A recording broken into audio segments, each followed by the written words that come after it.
कहते हैं जब मन हो तब आप कहीं भी जा सकते हैं, पर प्रभु के घर जाना वह तभी होता है जब वह बुलाते हैं।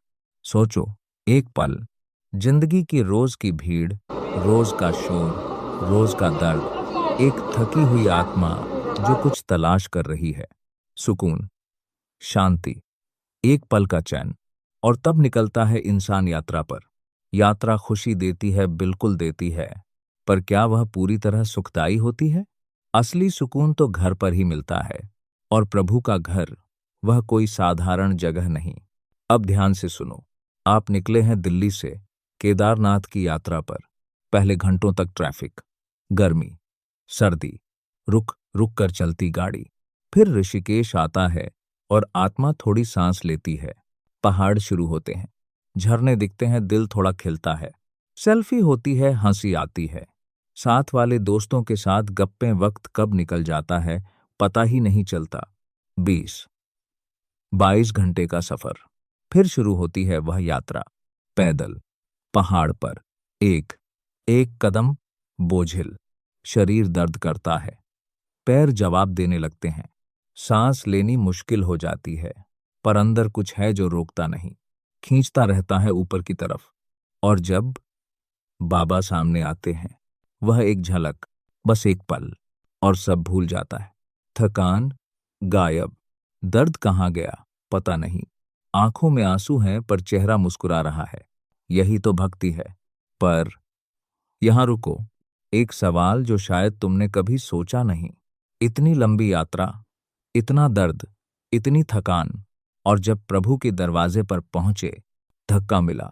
लाइन में बहस, विवाद, चिल्लाना, धक्का, मुक्की, कई बार तो हाथ भी उठ जाते हैं। और यह वही लोग हैं जो अभी कुछ घंटे पहले साथ बैठे गप्पे मार रहे थे, जो एक ही राह पर चले थे, जो एक ही प्रभु को मिलने आए थे। तो सवाल यह है, इतनी लंबी यात्रा के बाद 2 घंटे और नहीं रुक सकते? कुछ देर और सब्र नहीं कर सकते? नाम में, शांति में, उस जगह की पवित्रता में खो नहीं सकते? या पूरी यात्रा सिर्फ हमारे पैरों की थी, मन तो रास्ते में ही रह गया?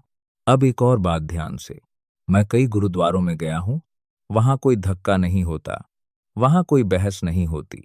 जब कोई दरबार साहिब में माथा टेकता है, पीछे वाला रुकता है, सांसों को थामता है, उस आस्था का सम्मान करता है।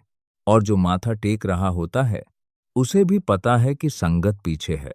वह सिर झुकाकर, आंखें बंद करके, सुकून से समय पर उठ जाता है। कोई नियम नहीं है, कोई समिति नहीं है, कोई सरकारी आदेश नहीं। यह होता है सिर्फ और सिर्फ भक्तों की भक्ति से।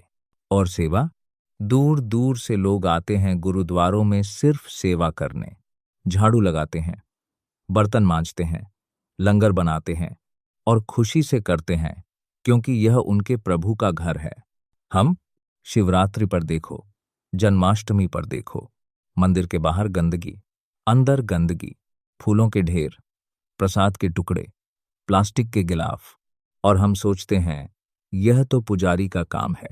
पर एक बार सोचो, हम पूजा करने आए हैं, हम प्रभु के घर आए हैं, तो क्या 10 मिनट, सिर्फ 10 मिनट सेवा के लिए नहीं निकाल सकते? मेरे कहने से कुछ मत करो, बस एक बार अंदर झांक कर देखो।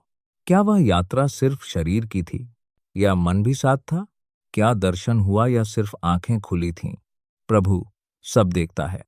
वह दरवाजे नहीं गिनता, वह दिल गिनता है।